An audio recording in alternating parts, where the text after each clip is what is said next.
सत श्री अकाल प्यारे बच्चों। आज आप पढ़ांगे पहले आप उस दिन पढ़िया सी भाई वीर सिंह की कविता समा, उस तो बाद बिनफ्शा दा फुल। और आज आप भाई वीर सिंह की कविता करांगे टुकड़ी जग तो न्यारी। आ वेखो तुहाडे सामने है टुकड़ी जग तो न्यारी। ठीक है,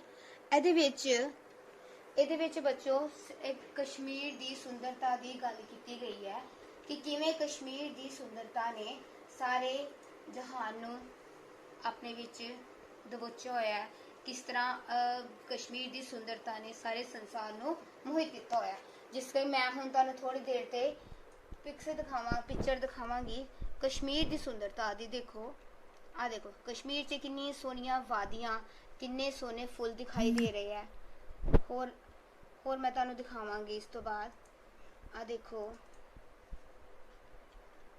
कि कश्मीर च किस तरह पहाड़ बदल हरियावल, हर थां हरियावल, किस तरह पेड़ वृक्ष है, रुख चश्मे पानी झरने, हर चीज़ तुहानू कश्मीर विच दिखाई देगी। आ देखो पहाड़ किन्ने सोहने लग रहे हैं। ये सारे किहदा नज़ारा आ? कश्मीर का नज़ारा देखने नू मिल रहा है। कश्मीर का नज़ारा देखने नू मिल रहा है।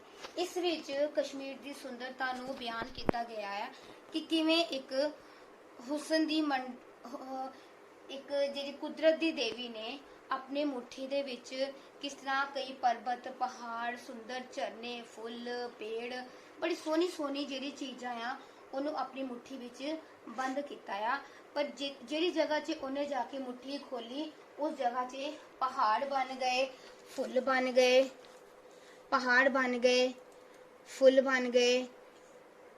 आ देखो सारी जिहड़ी तस्वीरां आ ये तुहाडियां किहदियां हन? कश्मीर दियां।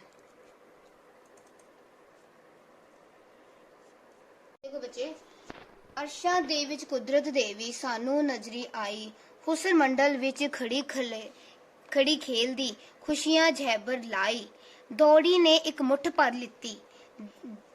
इस विच की आया? पर्वत टिब्बे अते करेवे विच मैदान सुहाया, चश्मे नाले नदियां झीलां निक्के जिवें समुंदर, ठंडियां छावां मिठियां हवावां बनबागा जिहे सुंदर, बरछां मीह धुप्पां ते बदल रुत्तां मेवे प्यारे, अर्शी नाल नज़ारे उस मुट्ठी विच सारे। बेटा इस कविता दे विच तुसी की पढ़ोगे? देखो अगे कहते भाई साहिब जी लिखते हैं कि मैनू आसमाना विच कुदरत दी देवी नजर आई। अर्शा की हुंदा आ? आसमान। कुदरत दी देवी मैनू नजर आई। उसने वो आकाश दे हुसन मंडल विच खेड रही सी। उसने खुशियां दी वर्खा लाई हुई सी। उस मंडल विचों खेडदी पई सी। उसने खुशियां दी वर्खा लाई हुई सी। उसने दौड़ के हुसन मंडल विचों एक मुट्ठी भर लई। किहदे विचों? हुसन मंडल दे विचों एक जिहड़ी कुदरत दी देवी है उसने मुट्ठी भर लई। उस मुट्ठी विच की सीगा? की सीगा उस मुट्ठी विच? उस मुट्ठी विच पर्वत टिब्बे करेवे सोहने मैदान चश्मे नाले नदियां निक्के समुंदरां वर्गियां झीलां ठंडियां छावां मिठियां हवावां बागा वर्गे सोहने जंगल बर्फां मीह धुप्पां बदल रुत्तां ते प्यारे मेवे सन। इन्हां दे नाल ही उस मुट्ठी विच होर भी कई जिहड़े नज़ारे ही ओह देखण नूं मिले। इन्हां चीज़ां दे नाल उन्हें होर भी कश्मीर की बहुत ज़्यादा सुंदरता नूं अपनी मुट्ठी दे विच बन के रख लिया। इस तो अगे है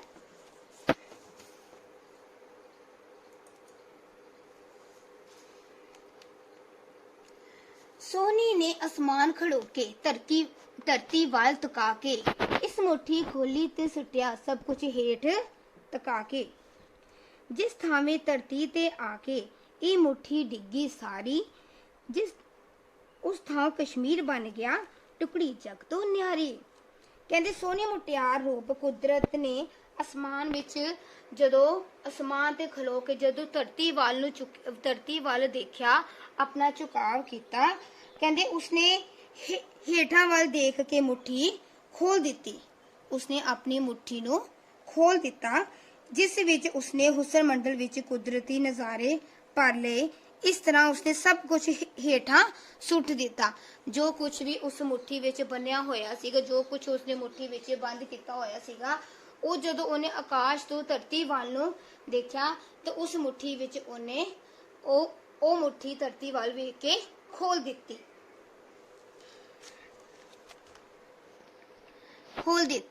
ਤੇ ਉਹ ਜਿਸ ਥਾਂ ਤੇ ਉਸਨੇ ਮੁੱਠੀ ਖੋਲੀ, ਉਸ ਥਾਂ ਕਸ਼ਮੀਰ ਬਣ ਗਿਆ। ਉਸ ਜਗ੍ਹਾ ਤੇ ਕੀ ਬਣ ਗਿਆ?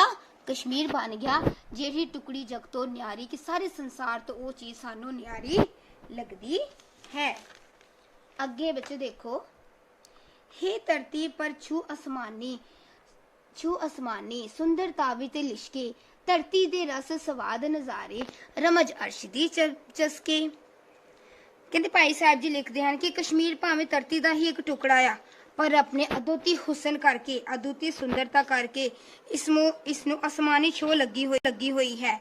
ਇਸ ਵਿੱਚ ਅਰਸ਼ਾਂ ਦੀ ਸੁੰਦਰਤਾ ਲਿਸ਼ਕਦੀ ਹੈ। ਅਦਭੁਤ ਰਸ ਦੇ ਸਵਾਦ ਨਾਲ ਭਰੇ ਇਸ ਧਰਤੀਆਂ ਦੇ ਨਜ਼ਾਰਿਆਂ ਵਿੱਚੋਂ ਕਿਸੇ ਅਸਮਾਨੀ ਰਹੱਸ ਦਾ ਅਨੁਭਵ ਹੁੰਦਾ ਹੈ। ਭਾਵ ਕਸ਼ਮੀਰ ਦੀ ਸੁੰਦਰਤਾ ਬਹੁਤ ਹੀ ਅਦਭੁਤ ਹੈ, ਵਿਸਮਾਦਮਈ ਹੈ ਅਤੇ ਰੱਬੀ ਹੈ।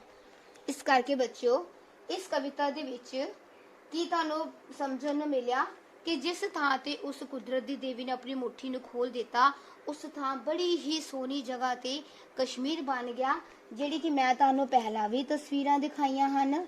ਆ ਦੇਖੋ ਕਿੰਨੇ ਸੋਹਣੇ ਫੁੱਲ ਲੱਗ ਰਹੇ ਹਨ, ਕਿੰਨੇ ਸੋਹਣੇ ਜਿਹੜੇ ਫੁੱਲ ਹੈ ਕਸ਼ਮੀਰ 'ਚ। ਇੱਥੋਂ ਦੀ ਵਾਦੀਆਂ ਦੇਖੋ, ਇੱਥੋਂ ਦੀ ਵਾਦੀਆਂ, ਫੁੱਲ, किस तरह पहाड़, आसमान है, ऊपर पहाड़ है, नीचे फुल है। इवें होर भी ਜਿਹੜੀ ਇਹਦੀ ਕਸ਼ਮੀਰ ਦੀ ਸੁੰਦਰਤਾ ਨੂੰ ਆਪਾਂ ਕਿਸੇ ਹੀਲੇ ਵੀ ਬਿਆਨ ਨਹੀਂ ਕਰ ਸਕਦੇ। ਕਿਸ ਤਰ੍ਹਾਂ ਕਸ਼ਮੀਰ ਨੂੰ ਹੈਵਨ ਦਾ, ਸਵਰਗ ਦਾ ਨਾਮ ਵੀ ਦਿੱਤਾ ਗਿਆ ਹੈ। ਇਸੇ ਤਰ੍ਹਾਂ ਮੈਂ ਆਸ ਕਰਦੀ ਹਾਂ ਬੱਚਿਓ ਕਿ ਤੁਹਾਨੂੰ ਕਸ਼ਮੀਰ ਇਹ ਕਵਿਤਾ ਜਿਹੜੀ ਹੈ ਚੰਗੀ ਤਰ੍ਹਾਂ ਸਮਝ ਆਈ ਹੋਵੇਗੀ। ਇਸ ਕਰਕੇ ਤੁਸੀਂ ਇੱਕ ਵਾਰੀ ਫਿਰ ਇਸ ਕਵਿਤਾ ਦੀ ਦੁਹਰਾਈ ਕਰਨੀ ਹੈ। ਧੰਨਵਾਦ।